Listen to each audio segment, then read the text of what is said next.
2 months ago, and this was the heaviest I got on my deadlift, which was 255. So this was about 2 months ago, probably. And then my hips just felt like shit. And you felt that as you were pulling the weight off the floor? Yes, as I initiate, and then also when I'm setting it down at the bottom, so it's in the same spot. That's weird. I don't see anything egregious. You might be a little bit back on your heels, but it's not. And that's what I've found. You can see your toes come up there off the floor.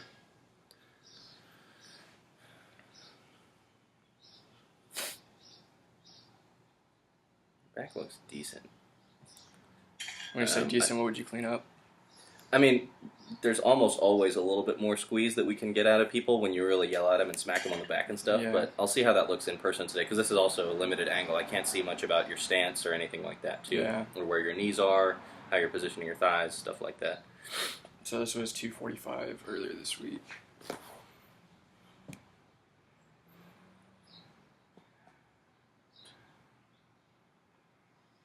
And I feel like I've been pretty timid recently with just not wanting to piss that off. So is the pain, again, it's more as the bar leaves the floor, but not like as you pass the knee or get up to lock out? No, it's only at initiation, like when I'm first pulling, and that's why I feel like I was using too much hip to initiate the movement.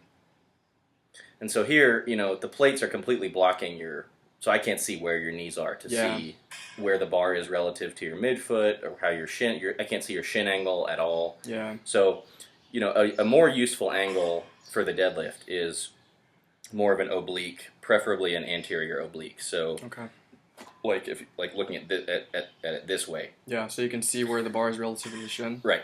Because if from that angle, you can still see. So the side angle is great to be able to see how someone's setting their back and to see their bar path, right? But if, to the trained eye, if you have like a 30-degree anterior oblique, you can see the shin angle, so you can know where the bar is relative to the midfoot. You can see if they're keeping the bar in contact with their legs. And so basically, if the bar is in contact with the legs, and the legs stay in the right position, then the bar, by definition, is going up in a straight line. So you don't need the side view to see a straight bar path. Does that make sense? And you can still see if someone's rounding their back, and all sorts of other stuff. So like a 30-degree oblique anterior is a more useful angle than the straight side for most people. The side view, from a coaching perspective, is very, very useful when somebody is first walking up to the bar, to make sure that they put the bar right over the middle of their foot. So when I'm going to have you walk up to the bar, I'm going to be over here doing this kind of thing to see where it is relative to the middle of your foot. Right. And then you do the rest of the setup, and I'm probably going to come more like over here to watch the rest of the set. Does that make sense? So, yeah, I don't see anything crazy in terms of a great explanation for your hip, and can't guarantee that I'm going to give you a good explanation for your hip. Sometimes shit just happens. So about 2 years ago, I had a period of time where in the very bottom of the squat, and every time I would break a conventional deadlift off the floor, I would have a sharp discomfort, like deep in my butt. Yeah. I called it my butt. You're calling it your hip. It could very well be essentially the same thing. Sure. I did not think, however, that it was a joint deal. And the reason why I didn't think it was a joint deal was because unless I was actively engaging my muscles, it didn't hurt in that position. Does that make sense? Right, so as long as you're cueing the right passive muscles, range of motion into that area doesn't hurt, which would suggest that it's not a joint thing. Whereas as soon as you you're using your muscles, if it hurts, then it's either a muscular deal or your tendon's tugging and you have a tendinopathy. So like sometimes people with hip FAI, femoral acetabular impingement at their hip, if you put them passively into a certain position, they'll feel pain. Because it's a joint impingement deal. It's a structural joint impingement deal. Whereas with a muscular or a tendon issue like tendinopathy, you can put them into whatever position passively, and they have no pain until you reproduce it somehow. You know what I mean? So what fixed it for you? So I actually found that I had to take a break from squatting, which is not usually the way that I go. But oftentimes I try to find a way to train around things and make it heal, but I found that even high bar squatting, belt squatting, things like that, it wasn't really helping all that much. So I took a little break from squatting. Looking back, the one thing that I didn't try that I probably should have would have been some sort of I'll come back to this in a minute, I'll tell you. And then I actually found that, oddly enough, I could sumo pull without pain. And I didn't go around advertising to the starting strength coaches that I was sumo deadlifting, but in retrospect, I've now told them, I was like, look, I could either not conventional deadlift at all, or not deadlift at all, because it hurt, or I could sumo pull and not have pain. So you're working around it. So better to train than to not train, right? So I did that for several months, actually competed in 2 meets, pulled sumo in both of those meets, and then a month or so after that second meet, I was like, let me see how conventional pulling feels. Worked up to like 520 for a triple, and it was like, no pain. I was like, yeah, I'm back. And I LP'd my squat back up, and so it just went away. I never had a firm diagnosis. And so, like I said, sometimes shit just happens. You either have to train around it, and sometimes it'll just heal up and it'll go away, and it won't be an issue anymore. What you're suggesting, like, it doesn't hurt you to physically get into the deadlift start position. Correct.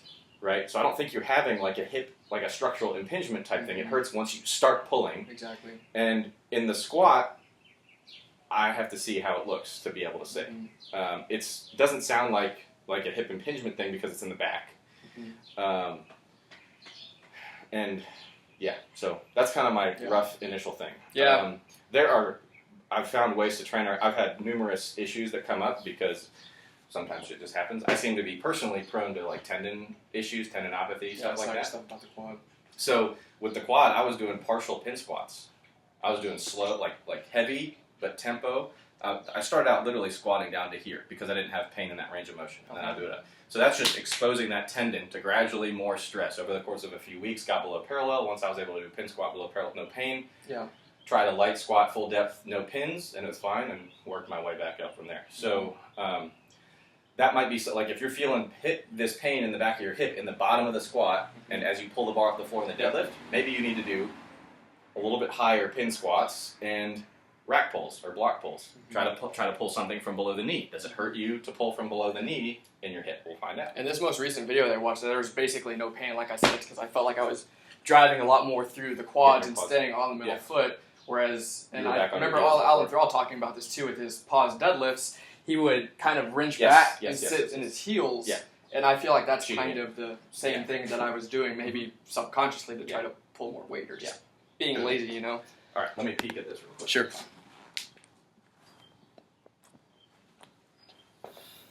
You want to start warming up? Yeah, I'll start squats.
All right, you ready? Yes. Sorry. Very good.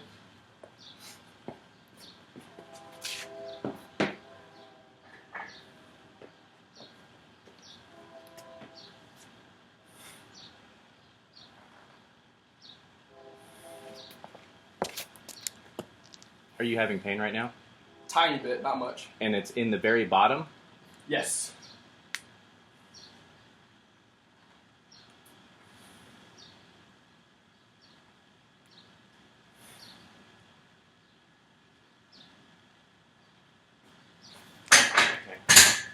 Might end up being one of those weird things, man. Yeah, I effectively see nothing significantly wrong with that. Okay. So we can see if anything breaks as you go a little heavier. Otherwise, we might have to experiment with some of these kind of just like get you set up with a way to rehab this. Okay. You know what I mean? Which would be, I think, even more equally useful to you. And that's probably like a 1.5 or a 2, but it's still there, so maybe it's still like kind of pissed off. Does it get worse with more load? If I'm not really cognizant about controlling the bottom, yes. What do you mean by controlling the bottom? In terms of like if I just like loose tension and bounce, or So the bounce exacerbates it. if it's uncontrolled, yes. Okay. Like Let's see how 135 looks. Okay. But there's, really not much that I'm going to fix there in terms of. And then, have you tried any other style of squatting to see if it also hurts that, like a high bar or a front squat or anything else? No. I'm going to experiment on you today. Okay. And see if we can find either a style of squatting that you can do or a way that you can work around this until it will get better. I mean, everything heals, right? Part of it is also that there's. You probably, I don't know if you've read any of my stuff on pain, but like how long you've been having this stuff for like weeks, months? Years, yeah. So part of it is that you have some chronic pain deal. It's not chronic pain in the sense that you feel it all the time, Yep. but it's something that's there. You're anticipating it in your mind. You're afraid of it. You told me you're hesitant on some of these lifts. You're getting you're worried about some kind of structural thing going on in there, and so we need to we need to get you to train in a way that is pain-free so that your brain can fix itself too. You know what I mean? There's like multifactorial deal to it. Yep.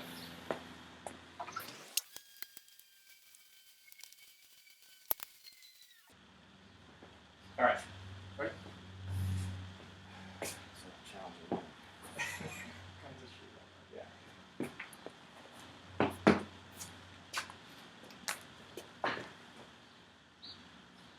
Eyes down a little more. There.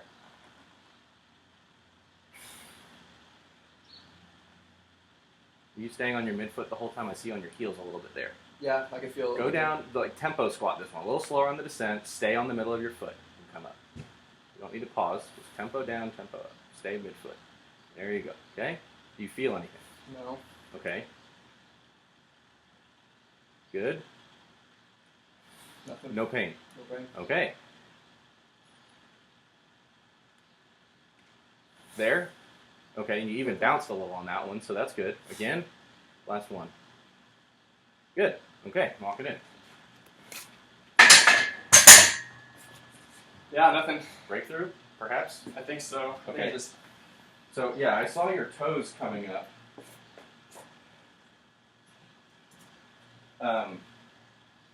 I saw your toes coming up on some of those reps, and so I think it's the fact I didn't see it on the last one, but probably because it was so light that you weren't having significant balance. Like the weight wasn't enough to shift your balance significantly, but now the bar weighs almost as much as you do, not quite, and so I was seeing more of that. So we eliminated it by just slowing down and staying balanced. Yeah. Maybe as a result of the tempo, we're muffling your stretch reflex a little bit. So I'm now more convinced that this is not a joint issue. Okay. Right? Yeah. And I've been going to a physio. I've seen him once like every month or so. He's played with the same thing. So he'll take me through range of motion and came to the same conclusion. What did the physio say? Basically They probably made some shit up. Basically gave me some glute activation stuff to do. Okay. They're probably familiar with my opinions on that. Yeah. It took me like 10 seconds to try something different. Anyway, so but this is also good to teach you because, if this works, great. If it either doesn't work or if and when something else comes up in the future, you have a thought process on how to approach these things. Right. Does that make sense? Yeah, slow down, stay more balanced. So we'll identify because it could be on another lift, right? Slow down and identify the fundamental features of the lift, right? In the squat, you have to stay balanced. And as the weight gets heavier, the more important it is for that weight to stay over the middle of your foot, right? An empty bar isn't going to stay over the middle of your foot because it's in proportion less significant in terms of the mass of the system. Your center of mass is still effectively your center of mass when you have an empty bar on your back. When you have 225 on your back, the center of mass is effectively the bar. You have to keep that balanced, right? So when you're shifting back, you weren't even realizing you were doing that. As soon as I saw it and I had you slow down and pay attention to where your balance was, that helped. So yeah, I mean, I see balance issues in almost everybody. If you watch closely enough in people's lifts, deadlift, squat, press even, you'll see, all you need to see, so it takes a lot of practice and coaching to see when somebody's off balance, unless their toes come off the floor. If their toes come up or if their heels come up, it's obvious. Right. But a lot of times people can be off balance, like I'm on my heels right now, but my feet look flat. Yep. But to like an experienced coach looking at me, they can kind of just see that like something's off with my positioning, right? Yeah, you can see that. So that takes a lot of practice. So tempo squats are fantastic for emphasizing balance on people because a lot of the guy I was coaching earlier, he was deadlifting on his heels the whole time. And I was like having to reset, and I was like, I want you to pull this rep. I want you to take 3 seconds from the bar to leave, time the bar leaves the floor to the top. Pace, like find where your balance is. So go up on your toes, go up on your heels, find the middle of your foot. You find the middle of your foot, stay there. So he goes to pull, and he's like, oh, I felt it now. Because I taught him how to notice where his balance was. Yeah, you made him aware of that. He had never thought about it before. Yeah. So let's do another set of 5 here. Okay. And then basically doing the same thing, paying super close attention to where you feel the pressure on your foot and keeping the bar over that spot. Got it. Give me 10 seconds. Sure.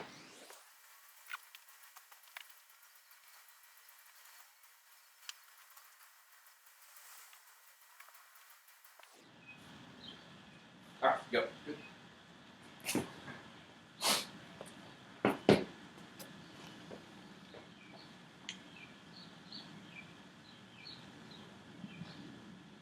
That was way deeper than the previous one. Did you have any pain? No pain. Okay.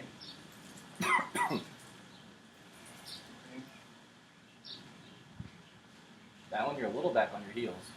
Fix it. Okay. Okay. All good? That was fine. You can rack it. Okay. Yeah, all felt good. Okay.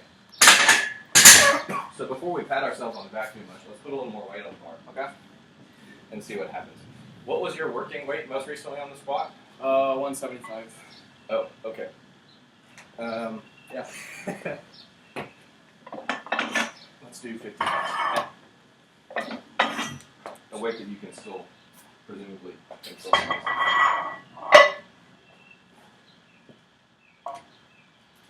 I got up to 205, but that was the same point where on my deadlift everything was just feeling like shit. Sorry, I'm going to keep in No, that's perfect.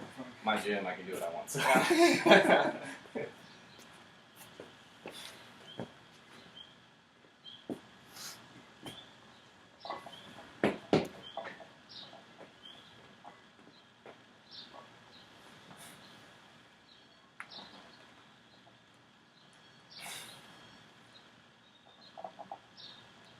Can you shove your knees out a little bit less? Is that better? A little bit. You're shoving your knees out wider than your feet, and you're pushing them out even harder outside your feet on the way up. So I want them to track over your feet and stay there. Okay. Good. Okay. What did you feel on that one? Anything? Felt better in terms of knees outside of feet. I feel like that would take some getting used to. But But pain-wise? None. Good. Okay. All right. Now I'm feeling better because we're like at 90% of your working weights and you're not having any issues. So you understand what I mean. You're taking this stance. Yep. On the way down, you're like out here. You see? And so that means, do you feel your weight on the outer edge of your foot when you squat? I don't. But Are you paying attention to that? You more so recently, yes. Okay. But I feel like I'm probably still pushing them out, Okay. especially on the way up. So, yeah, you're going down like this, and then when you come on the way up, you're going even further out. And so I'm imagining that you're probably, same deal. Yep. You're out here. And that's probably some of what's pissing off my adductor, I would assume. Maybe. Yeah, maybe. Hard to say. So, I think really what we're trying to do, you're also kind of a long-legged dude. So you have a lot of leg to fit in here when you squat down, to fit underneath you in the squat. You know what I mean? And it has to go somewhere. So I think what we're doing is recentering you front, back, and side to side on your foot. That's basically everything that we're doing right now. Is you were having issues with front back balance, you're back on your heels, and I think you're shoving your knees out too much, meaning that you're out to the sides too much. So bring that to the middle, front back, bring it to the middle, and you should be good. So you see it there? Does that look right? That looks fine. Okay. Yeah. Yeah. Okay. Do you train with a belt? I do. Well, I was when the weight was getting heavier. I see. And then when Okay. I brought the weight back, I stopped using it as Got it. much.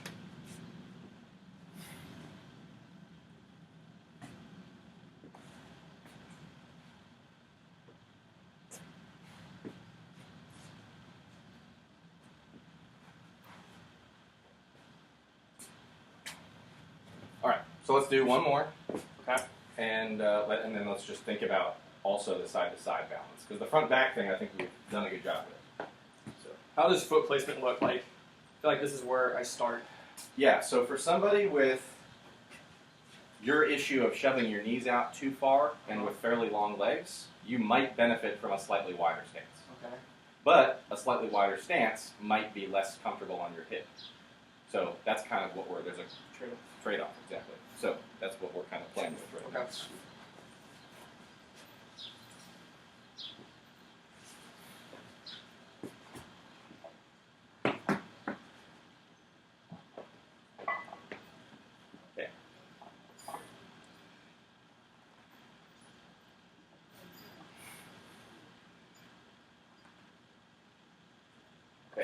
Hold on this one. Pay special attention to where you feel it side to side on the way up. Okay. See if you feel where your foot goes as you come out of the hole.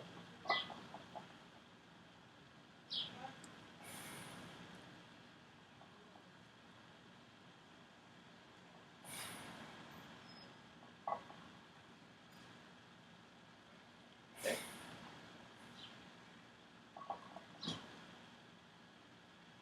Okay. Thoughts?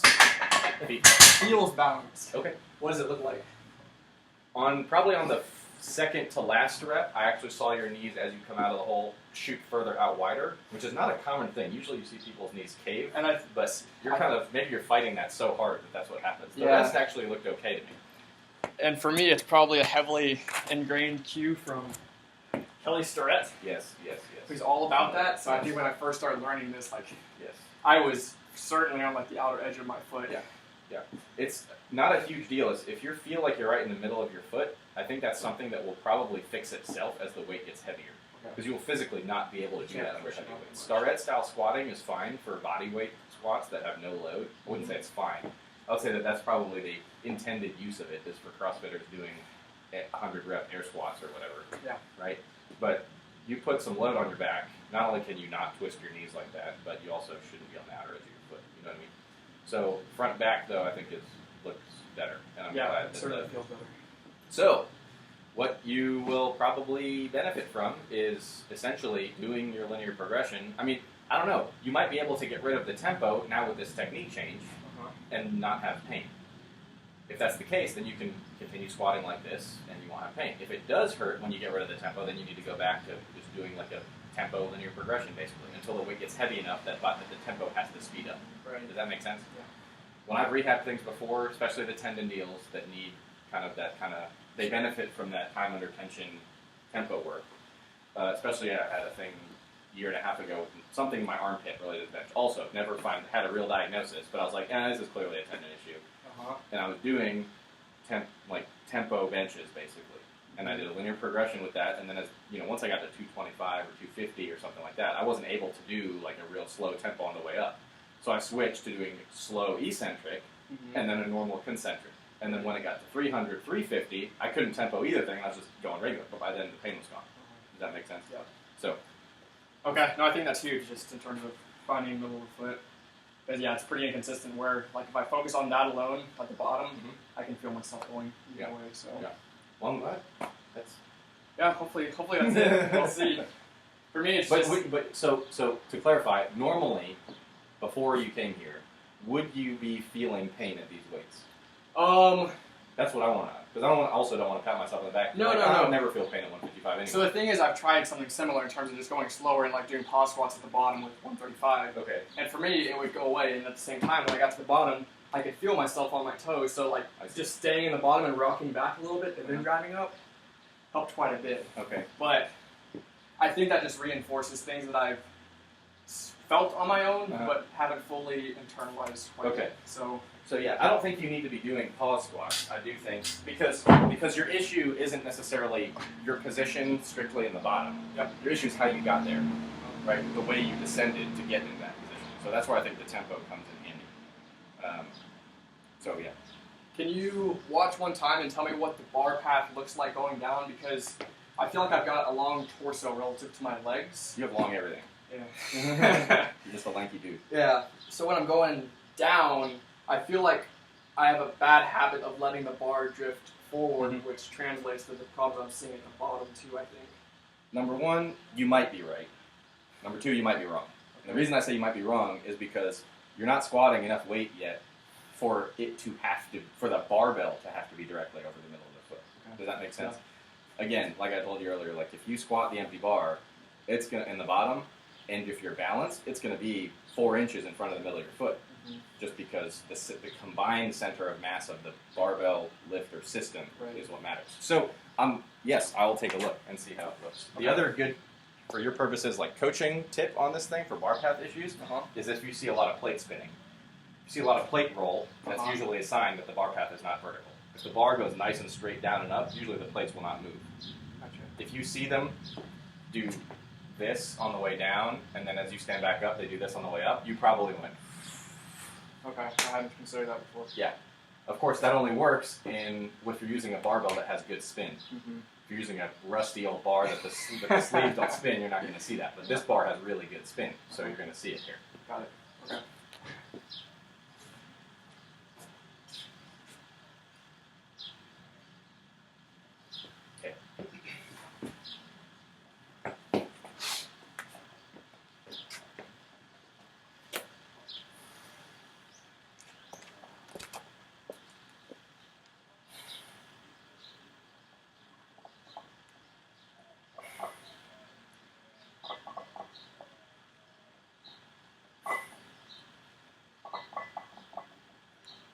Okay.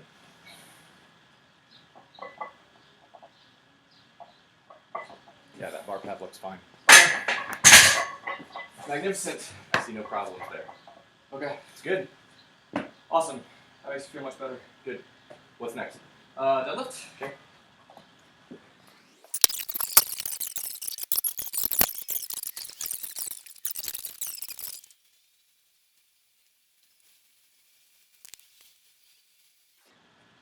Ready? Yes. Did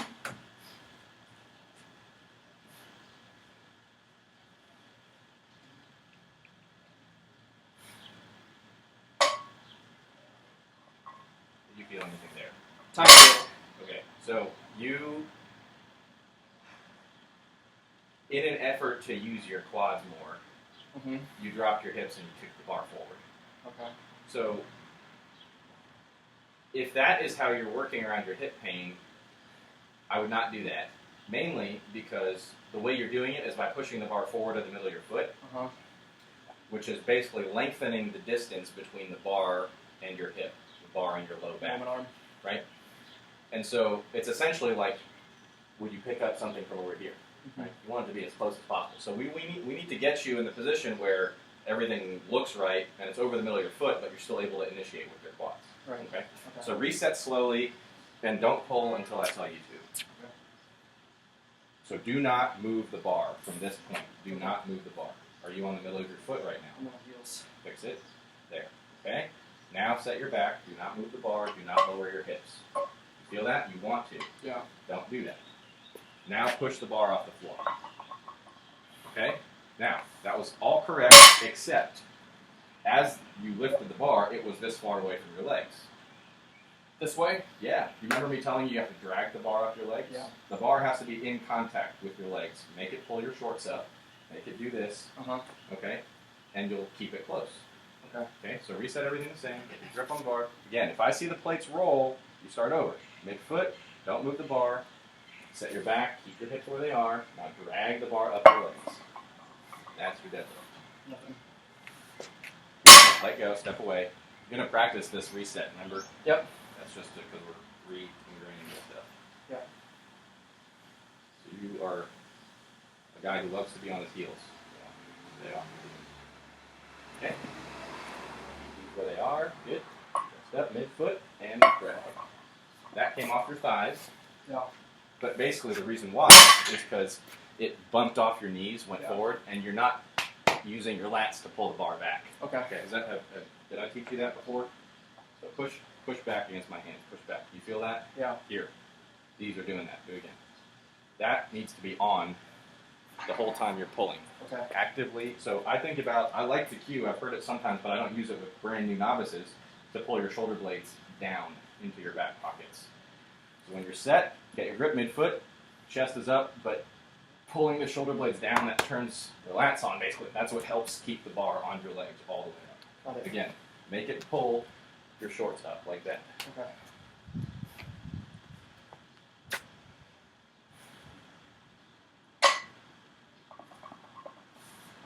Okay? Do you feel anything there? No, nothing. Okay? Chest up. Don't drop your hips anymore. Keep them there. Okay?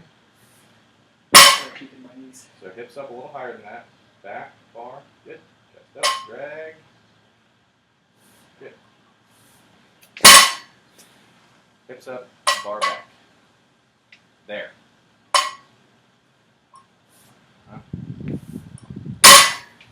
Hips up, bar back. You see I'm having to tell you this every time. Yeah. Because you like to set the bar down over your toes. So you're setting the bar down over your toes, and then you're bringing your shins to the bar, and you're here. So I'm saying hips up, bar back. So when you set the bar down, and so that's another reason why, if you're setting up with your knees too far forward, right, and you're dragging the bar up your legs, you can see why as soon as it passes your knees, then it's this far off your thighs. Yeah. Right? Whereas if you set up in the right position, hips up, bar back a little further over the bar, here, this is the correct start position with about a 10 degree, 15 degree or so shin angle, not vertical, 10, 15 degrees like this. Let me show you actually so you can actually see what it looks like. So this is my deadlift. Here's my stance. You see how far away from the bar I am. Grip, grip. Shins, don't move the bar. I'm on the middle of my foot right now. Chest up. This is the start position. I'm on the midfoot, shoulders in front of the bar. Shins are angled slightly, and I push with my quads. Drag, drag, drag, drag, drag, drag, drag, drag, drag. That's it. Make sense? Yes. And so when I set it down in reverse. Hips, knees. And then it ends up back at the start. I don't set it down like this. And then bring my shins to it or anything. So on the way down, You're like dying. It's pretty hot. I'm good.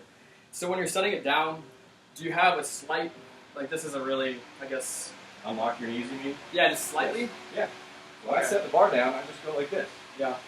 And then I'm back to the start position. Okay. Take some practice. I mean, obviously, I can get right into the right position because I've done it like 30,000 times. Yeah. But there's a mental checklist that needs to happen, right? And you need to know, so like the first rep is easy. Because the first rep, you take your stance, you know you're an inch away from the bar. And if you bring your shins to the bar and you don't move it, everything is by definition correct. The problem is on the next rep. You pull it and you set it back down. If you set it down here, you don't know where you are. Yeah. Whereas if you stood up from that position, you would see how far away from the bar you are. Yeah. Does that make sense? Yeah.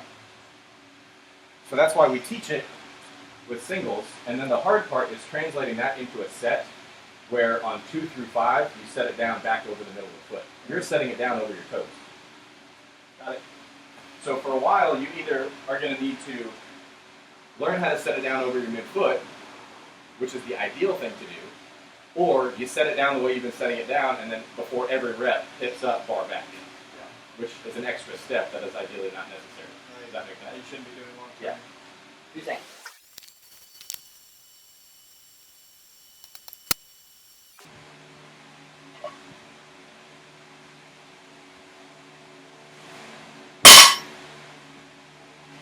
See where the bar was when you stood up there?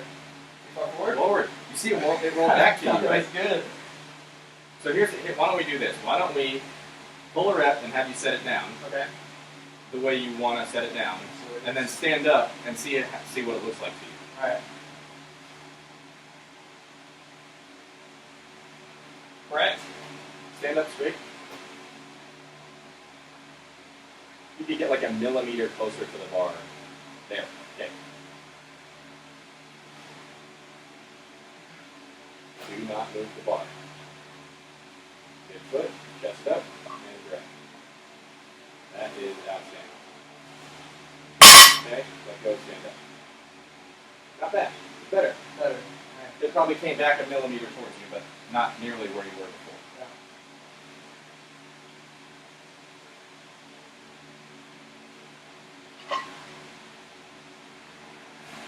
Good.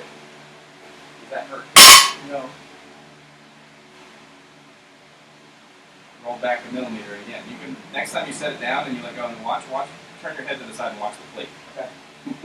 So again, it's your just a tiny bit. Yeah. You tell that up, I feel like so. Keep me honest. Maybe just set it down with stiffer legs than you want to. Flip, chest up, grab. Look at the plate over there. Let go, stand up. That was probably the best one so far, didn't it? Yeah. So, why would it move? Because there's a divot in this platform and it wants to roll back. Okay. You noticed that when I stood up earlier, it came back closer to me? Yeah. It's just because of the platform. It's not always going to do that. Okay. Because this bar, because I've deadlifted so much in here that there's a place where the bar wants to be. Yeah.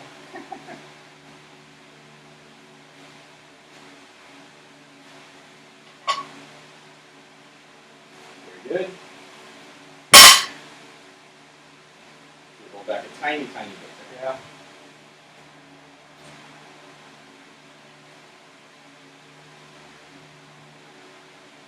All right. I think you're good at this weight. And we should go up and see. Okay. Basically, test you and see what breaks at the next weight. Not you, but technique-wise. And strangely for me, with the lighter weights, when I was having quite a bit of hip pain, it was usually the lighter weights. And so you would have felt it here. Yes. Okay. Well, I'm glad you didn't.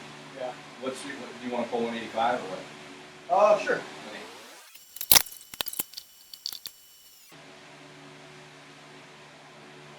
Good starting. Stand up. Millimeter closer. Just tiny, tiny, tiny closer. Check it from the side, not from the front.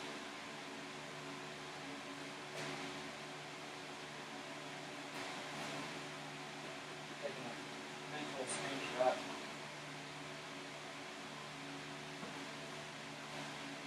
Hip stay there and grip. Good. Now it's too far forward. Yep. Think about when you set it down, bend over at the hips first and just essentially let the bar, kind of like a controlled fall with your hands on the bar from the hip, just like this. Alright? And that, it's going to want to therefore fall straight down. The more controlled you try to set it down, the more control you have over where it goes. If you forfeit that control and let gravity bring the bar down just with your hands on the bar, it's going to go down in a straight line. Got it.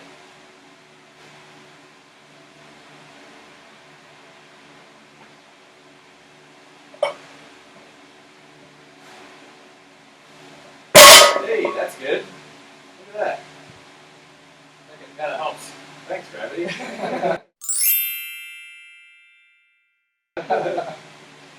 Wonderful device.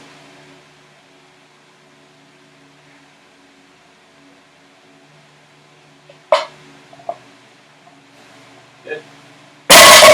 Good. Stay right there. Good. You don't have to let go anymore because you're doing it right. Okay. Okay. Good. Sit down and pull one more without letting go. Perfect. Good position. That's it. Good. Fixed. Yeah, that feels great. A little bit heavier? Whatever you want. Yeah, good shot. How much heavier? 225? Alright. I'm going to be lazy and we're just going to throw 210. Yeah, that's cool.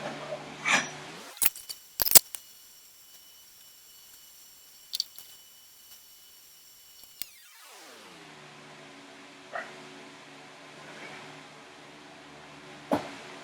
Closer than you want. There-ish. Stand up. The tiniest bit, like a hair closer. Okay.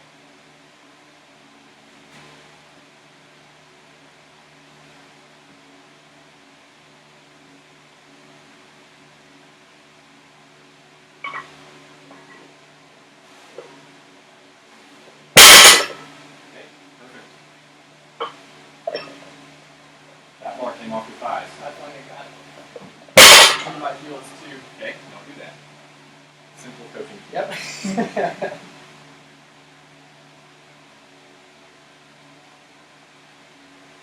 You're on your heels right now, I think. You feel it? I've got to walk the place. Okay.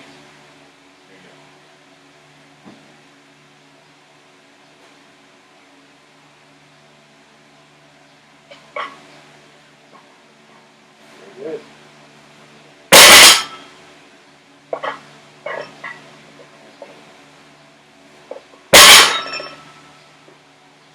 check every foot before you pull your rep. I mean, foot, you don't have to let go, but just mentally recheck. Am I moving my foot? Are my hips in the right position? Am I lifting my chest enough? That's your mental checklist.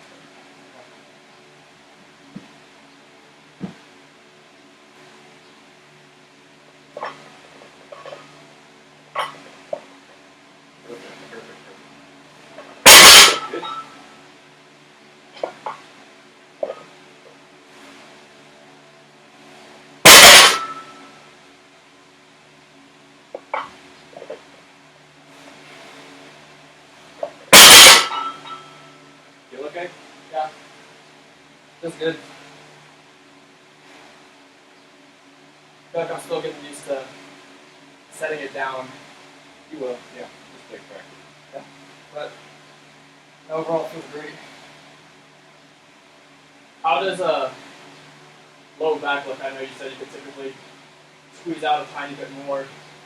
I think as you fatigue, I'm seeing that a little bit, but it's not anything egregious or dangerous or anything. Do you pull with the belt or not? When I get up to like the 250th range. Okay. Yeah. Why? If you're having issues, then just wear it. There's nothing magical about beltless training, so don't be afraid to put on a belt anytime really. Okay. So, programming wise, what would you recommend? So, Because I feel like with where I am right now, I won't be able to keep adding weight to the bar every time, especially with the bench and the press. yeah, so upper body lift basically stall out super early, and the solution is just to do more, right?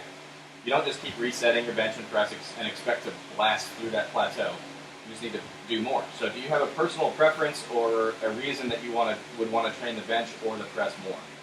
Like for me, I compete in powerlifting, so I train the hell out of my bench and do the press once a week just to tick that box and keep my shoulders feeling okay. For other people who train for our strength meets, they press all the time and then my bench once a week. Balancing them, training them in balance is actually harder than you think. Why is that? Just because it's very similar muscle groups, especially the triceps, that get really fatigued from training the hell out of one lift to the other. And so as you get more advanced, you need more volume, more frequency. And you can't do super high volume, super high frequency on both the bench and the press and continue to keep adding weight because your triceps get fried, being the main reason. Okay. So sometimes people prefer to train them in phases. Sometimes, like if you're doing the novice progression and you're doing 1 week benching twice, the other week benching once, pressing once, and then pressing twice, that wouldn't work for too long. Yeah. The upper body, small muscles, they don't get a whole lot of stress in absolute set terms, so they can recover from it pretty quick. So if you go a whole week where you press once and you pressed Friday, nothing until Wednesday, nothing until the following Monday, you're going to detrain after a certain point, right? So that's what you need to do more. So that means that you might have somebody bench on the Monday and the Friday every week and not alternate it. You might have somebody press on both the Monday and the Friday. You might have somebody bench and press in the same session. So you're saying instead of doing the AB, you basically just focus on one upper body lift. That usually tends to work a little bit better, right? So you might go to an intermediate style template where, say, you do a bunch of benching volume on Monday. You do some pressing on Wednesday, and then you come and you do like a higher intensity bench on Friday, for example. You might do like 5 sets of 5 on Monday on the bench, and then on Friday you might come and you might work up to a heavy triple on the bench and try to PR that every week or something like that. You might back off from the heavy triple and do one more, or not, whatever. That's kind of like a Texas Method style deal for the bench.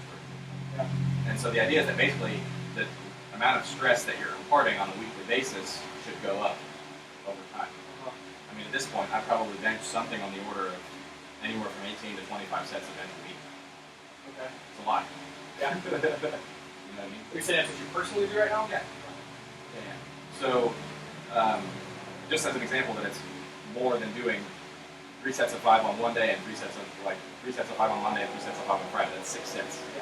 And I'm doing 25 sets because I've been training for so long that I need that amount of stress to keep making progress. Right. So the novice progression certainly does not work forever. It works for a few months for everybody, but based on genetics, recovery, age, sex, training history, whether you're gaining weight or not, all that kind of stuff influence where it stalls out. Yeah. Once it stalls out, You may benefit from a reset, though that tends to work better on the squat and the deadlift, worse on the press and the bench. Right. And so I don't waste time with resetting people's presses and benches too often. I just start adding more work. Okay. So you could bench all 3 days. You could bench heavy on Monday. You could press heavy on Wednesday, and then do some light benches afterwards, and then bench again on Friday. That's a lot of work, and your bench will guaranteed blow up. When I weighed 175 pounds or so, my bench was stalled out. My best bench was like 265 for a single. I was like, shit, I don't know what to do. I have a meet coming up this fall. I want to get my bench up because it's like the worst one of my lifts. So I just added an extra day of benching. So I went to 3 days a week from 2. And added a set across the board to all of them, basically. Trained that, started making weekly PRs again. By the fall, I benched 315 in the meet. When I was 181 pound competitor. You know what I mean? So you don't make progress by doing less. So don't be afraid to add frequency, add volume. Those are the main things that upper body lifts tend to respond well to. Because they can handle it and they can recover quickly. Not reset. Don't reset your press anymore. It's a giant waste of time. Just press more. And same with the bench. Would you mind giving me some kind of template to use for like the next 1-2 months, something like that? So on the squat and the deadlift, do you think that you are going to be trying to rehab your hip type deal through like a tempo squat LP? Do you think you want to do that? I mean, like how it felt today, it felt good. I think it's just getting more cognizant of where you staying are. on the middle of my foot, especially at the bottom. Okay. You weren't making session to session progress on your squat anymore? No, I got up to about 205 about a month and a half ago, and then that's when I reset. But that was limited by pain. Yes, and I was also starting to hit a wall, I think. Okay. So at 6'2", 180, you shouldn't be stalling at 205, even at that weight. Yep. Obviously, we talked about some weight gain being in the future for you, but you really shouldn't be stalling out at that weight.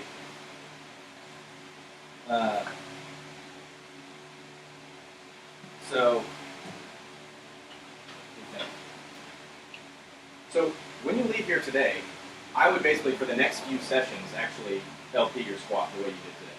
Okay. I would do it novice program style, 3 sets of 5, those sessions, add 5 or 10 pounds at a time.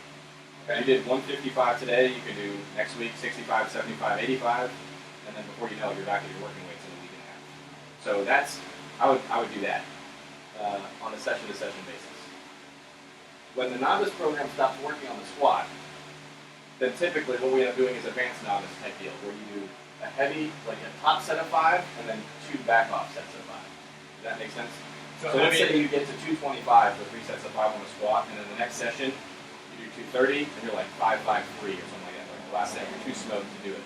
That means you're a perfect candidate to do something like 230 or 235 for 5 on the first set the next time, and then you drop, say, 5% of the weight off the bar, and you do the next 2 sets of 5 at a lighter weight, and then you can continue progressing that for a while. That's called the advanced novice method. Okay. So you do 230, 235, 240, 245, 250, whatever for 5 on the top set, and then back offs. 5% each time, roughly? 5% for each of the back off sets, off of the top set that you did. But those are the 2 same weights? Yeah. The next 2 sets will be at the same time.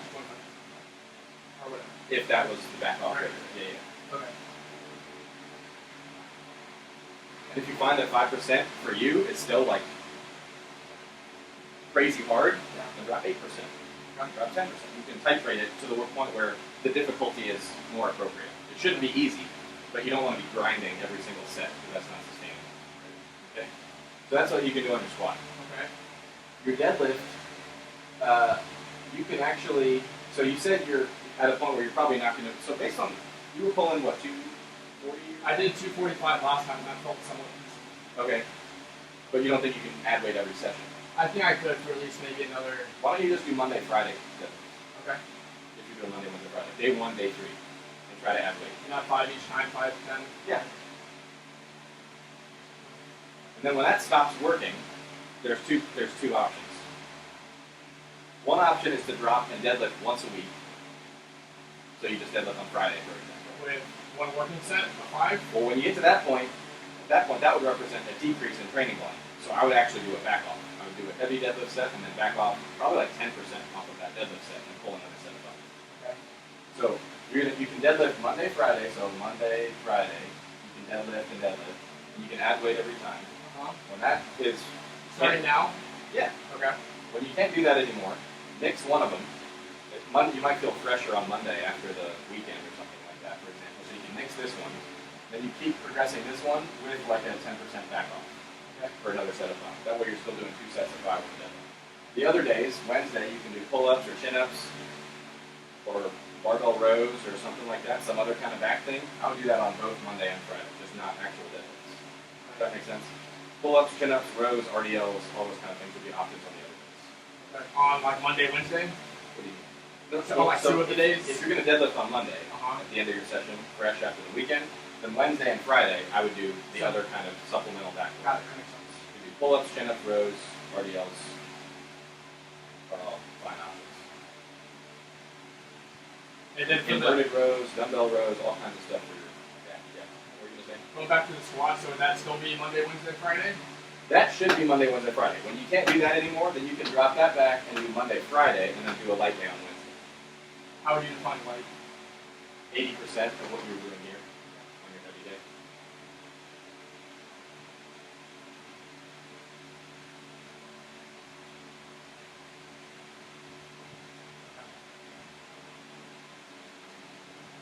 That make sense? Yeah. For the squat and the deadlift. Yes. Okay. Now, for the bench, there's no right or perfect answer for you on the bench press. Okay? There are lots of different ways that you can do this. But there's not a way that you can do it without increasing your training volume and or your frequency. It's going to be the way to go. Okay? So let's say that you want to bench more. Everybody wants to bench more, right? Everybody. How much you bench? So let's say you're going to bench on Monday and Friday. You can do these. So Monday, let's do something like 5 sets of 5.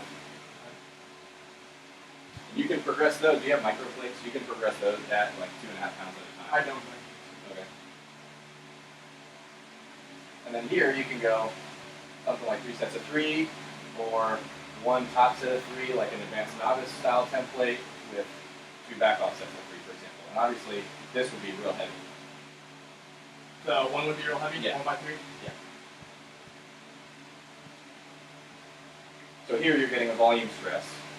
You're recovering, and here you adapted, and you show your adaptation with a beastly. So 1 set of 3 reps, potentially. So you can either do 3 triples or a heavy triple with back off triples, kind of like we did with the squat here. Does that make sense? Yes. And then you would do some pressing on the middle day of the week. Okay. And even if you wanted to, you could even do some light bench assistance work after the press of the on Wednesday. Dumbbell bench or close grip bench or whatever. If you needed it, like if this was not working, you could add in some more work on Wednesday, and that might help. Does that make sense? Yeah. So you try this. If it goes up every week, great. If it doesn't go up every week, add some more workout on Wednesday, and that might help make your bench go. And how would the press look there? The press could look it could be 3 sets of 5, it could be 5 sets of 3, it could be 8 sets of 3, it could really just, because we're keeping this in the program because it's good for you. But training the press once a week isn't really training the press. Just kind of like maintaining and continuing to work on it? Yeah, it might go up a little bit, but like my press compared to my bench is not particularly good. But that's because I've been so focused on my bench. Well, I bench 405, my best press ever is 225. Which is not a terrible press, but in the big picture, for like people who are benching in the 400s, it's not good. Like I should be pressing 275, but I don't train it enough to do that, and I'm okay with it. Okay. That's super helpful. Thank you. I wasn't sure where to go from there just because I felt like I was getting up to the max and then. So if you go to, you familiar with Andy Baker? He's the co-author of Practical Programming. I've heard of the book, but I haven't read Okay. anything. So you can go to his website. You can look him up, Andy Baker. He has a bunch of articles on his website on what is called the heavy, light, medium template of programming. It's kind of a more intermediate style template. I think you would be a good candidate for a heavy, light, medium template. Okay. I would not do Texas method. Okay. Sounds good. That's all I got for today. Excellent. I really appreciate it. Yeah. Good working with you again. I'm relieved that we were able to get you lifting pain-free. Yeah, no, that's awesome. That makes me Totally good feel feeling. super good.